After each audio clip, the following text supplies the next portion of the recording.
In cellular respiration, food is oxidized to carbon dioxide, water and energy is released. Cellular respiration के process को अगर हम इस equation के थ्रू अंडरस्टैंड करने की कोशिश करें तो रेस्पिरेशन फोटोसिंथेसिस के प्रोसेस का एक रिवर्स प्रोसेस है। अगर हम फोटोसिंथेसिस वाले प्रीवियस लेक्चर को रिमाइंड करें तो हमने उसमें देखा कि कार्बन डाइऑक्साइड और वाटर मॉलिक्यूल्स मिलके ग्लूकोज की फॉर्मेशन करते हैं, जिसके लिए सनलाइट एनर्जी को as a source of energy utilise किया जाता है। जबकि रेस्पिरेशन फोटोसिंथेसिस का एक रिवर्स प्रोसेस होता है, बिकॉज इसमें ग्लूकोज मॉलिक्यूल की ऑक्सीजन की प्रेजेंस में ब्रेकडाउन होती है, जिसके रिजल्ट में कार्बन डाइऑक्साइड और वाटर मॉलिक्यूल्स बनते हैं और इस प्रोसेस में एनर्जी रिलीज होती है। Cellular energy yielding process is called cellular respiration. Living organisms की बॉडी में मौजूद हर सेल को एनर्जी की जरूरत होती है और सेलुलर लेवल पे इस एनर्जी यील्डिंग प्रोसेस को सेलुलर रेस्पिरेशन बोलते हैं। In living organisms, oxygen is utilized for breakdown of carbon-hydrogen bonds.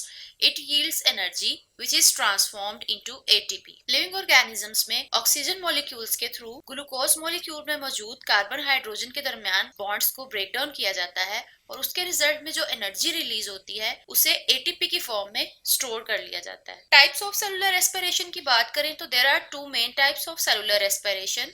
One is the aerobic respiration and second is the anaerobic respiration. Then anaerobic respiration को further two types में divide किया गया है. One is the alcoholic fermentation and second is the lactic acid fermentation. Let us first discuss the types of cellular respiration. Aerobic respiration. In this type of respiration, complete oxidation of glucose occurs with maximum release of energy in the presence of oxygen. Aerobic respiration, cellular respiration की वो type है जो कि oxygen के presence में होती है। Oxygen molecule glucose के मॉलिक्यूल को कंप्लीट ब्रेक डाउन करता है और इस केस में मैक्सिमम एनर्जी रिलीज होती है। This aerobic respiration takes place in two steps. First is the breakdown of glucose molecule and second is the oxidization of pyruvic acid. Let us see the first phase, breakdown of glucose molecules into two molecules of pyruvic acid. Aerobic respiration के first phase में glucose molecules के breakdown होने के result में pyruvic acid के two molecules मिलते हैं। Then in the second phase pyruvic acid is completely oxidised into carbon dioxide and water. All carbon hydrogen bonds are broken down. Then in pyruvic acid के molecules में carbon hydrogen bonds के breakdown होने के result में carbon dioxide और water के molecules form करते हैं। एरोबिक रेस्पिरेशन के प्रोसेस को अगर इस डायग्राम के थ्रू अंडरस्टैंड करें तो एरोबिक रेस्पिरेशन में ग्लूकोज के मॉलिक्यूल्स पायरुवेट मॉलिक्यूल्स में ब्रेकडाउन होने के बाद ऑक्सीजन की प्रेजेंस में कंप्लीटली ऑक्सीडाइज हो जाते हैं और इन रिजल्ट मैक्सिमम एनर्जी को रिलीज करते हैं जो कि एटीपी की फॉर्म में स्टोर कर ली जाती है। Second type of cellular respiration देखिए, दैट इज एनाएरोबिक रेस्पिरेशन। एनाएरोबिक मींस ऐसी रेस्पिरेशन जो कि विदाउट ऑक्सीजन के टेक प्लेस करती है। In this type of respiration, incomplete oxidation of glucose occurs with less release of energy without oxygen. Anaerobic respiration का difference aerobic respiration के comparison में देखा जाए तो anaerobic respiration without oxygen take place करती है और इसमें glucose molecules की incomplete oxidation होती है, जबकि एरोबिक रेस्पिरेशन में ग्लूकोज की कंप्लीट ऑक्सीडेशन होती है ऑक्सीजन की प्रेजेंस में। देन एरोबिक रेस्पिरेशन के मुकाबले में एनाएरोबिक रेस्पिरेशन में एनर्जी का रिलीज भी लेस होता है। एरोबिक रेस्पिरेशन की तरह एनाएरोबिक रेस्पिरेशन भी टू फेजेस में टेक प्लेस करती है। फर्स्ट फेज में similar breakdown of glucose molecule and second phase is incomplete oxidation of pyruvic acid. First phase of anaerobic respiration, breakdown of glucose molecule into two molecules of pyruvic acid. Anaerobic respiration का first phase बिल्कुल aerobic respiration की ही तरह होता है, जिसमें glucose molecule की breakdown होने के रिजल्ट में पायरुविक एसिड के टू मॉलिक्यूल्स फॉर्म करते हैं। Then in the second phase pyruvic acid is not completely oxidized, it is transformed into ethyl alcohol and lactic acid and many carbon hydrogen bonds are left unbroken in the products. Anaerobic respiration का second phase aerobic respiration से किस तरह से very करता है कि एनाएरोबिक respiration में pyruvic acid completely oxidise नहीं होता और इसी तरह से ये पायरुविक एसिड कार्बन डाइऑक्साइड और वाटर में कन्वर्ट होने की बजाय इथाइल अल्कोहल और लैक्टिक एसिड में ट्रांसफॉर्म हो जाता है। इसकी रीजन क्या होती है?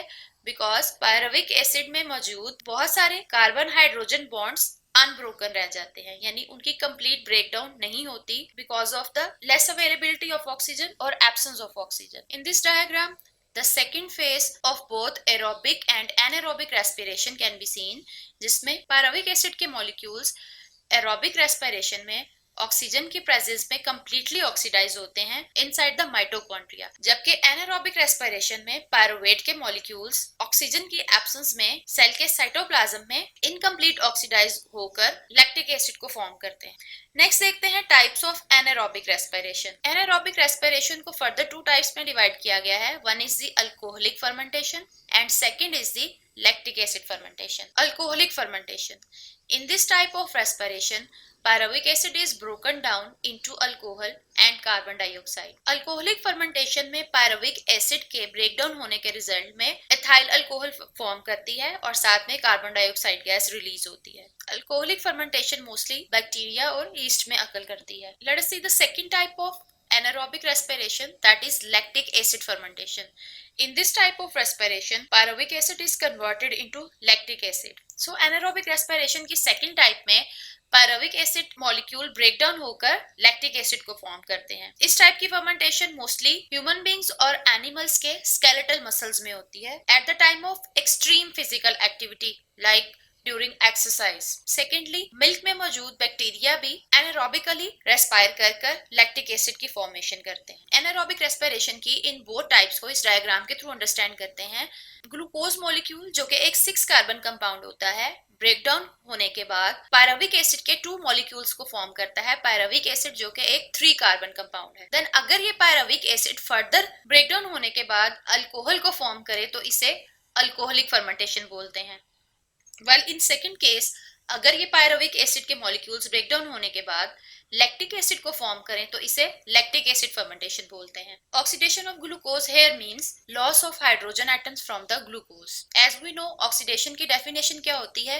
लॉस ऑफ हाइड्रोजन एटम्स और लॉस ऑफ इलेक्ट्रॉन्स या गेन ऑफ ऑक्सीजन। यहाँ ग्लूकोज की ऑक्सीडेशन हाइड्रोजन एटम्स को लूज करने से होती है। नेक्स्ट देखते हैं importance of anaerobic respiration. Anaerobic respiration is responsible for the anaerobic origin of life on the earth. Number 2, it helps anaerobes in respiration.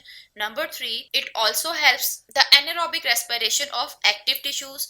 And number 4 is the uses of fermentation. Anaerobic origin of life on earth. Life started on earth anaerobically. The organisms anaerobically respired to get energy. As in early time, no oxygen was available there. Billions of years ago, अर्थ पर जब life start हुई तो अर्थ पर oxygen मौजूद नहीं थी। Very early जो organism अर्थ पर ओरिजिनेट हुए वो anaerobically means without oxygen respire कर एनर्जी गेन करते थे। So we can say that anaerobic respiration is responsible for the origin of life on earth. Second importance of anaerobic respiration देखें तो that is respiration of the anaerobes. Some bacteria and fungi living in oxygen free environment are called anaerobes as they respire anaerobically. ऐसे organisms like जो still exist करते हैं अर्थ पे, bacteria और कुछ fungi जो कि ऐसी एनवायरनमेंट में रहते हैं जहां ऑक्सीजन अवेलेबल नहीं होती तो वो भी एनारोबिकली रेस्पायर करते हैं। तो ऐसे ऑर्गेनिजम्स के लिए जो टर्म यूज की जाती है दैट इज एनारोब्स, मींस ऐसे ऑर्गेनिजम्स जो कि ऑक्सीजन फ्री एनवायरनमेंट में रहते हैं और एनारोबिकली रेस्पायर करते हैं। Next is the anaerobic respiration of skeletal muscles. During extreme physical activity like exercise वगैरह के दौरान स्केलेटल मसल्स में मौजूद सेल्स में सेलुलर रेस्पिरेशन का रेट बहुत ज्यादा बढ़ जाता है। बट इन केस अगर ऑक्सीजन की सप्लाई इन मसल सेल्स की रिक्वायरमेंट को पूरा ना कर पाए तो इन मसल सेल्स में मौजूद सेल्स एनारोबिकली ग्लूकोज मॉलिक्यूल्स की ब्रेकडाउन करके लैक्टिक एसिड को फॉर्म करने लग जाते हैं। This is called anaerobic respiration of skeletal muscles. Let us see the last important point of the anaerobic respiration, that is uses of fermentation. Fermenting abilities of bacteria and fungi are used for the benefit of mankind. Bacteria और fungi में जो fermenting ability present होती है इसे human beings के benefit के लिए किस तरह से use किया जाता है? Number 1, for making cheese and yogurt. Number 2, in brewing and baking industries. Like brewing and baking industries में ब्रेड और बंस वगैरह को बेक करने के लिए और अल्कोहलिक ड्रिंक्स को फॉर्म करने के लिए यीस्ट यूज की जाती है। Then to make the soya sauce. Soya sauce को फॉर्म करने के लिए भी। उम्मीद है आपको आज के लेक्चर में सेलुलर रेस्पिरेशन और उसकी टाइप्स की बहुत अच्छे से अंडरस्टैंडिंग हो गई होगी। मगर जाने से पहले अगर आपने अब तक हमारे चैनल को सब्सक्राइब नहीं किया है तो सब्सक्राइब बटन को क्लिक कीजिए और बेल आइकॉन को प्रेस कीजिए ताकि आपको हमारे आने वाले नए लेक्चर्स के बारे में अलर्ट्स मिलते रहें। Thank you.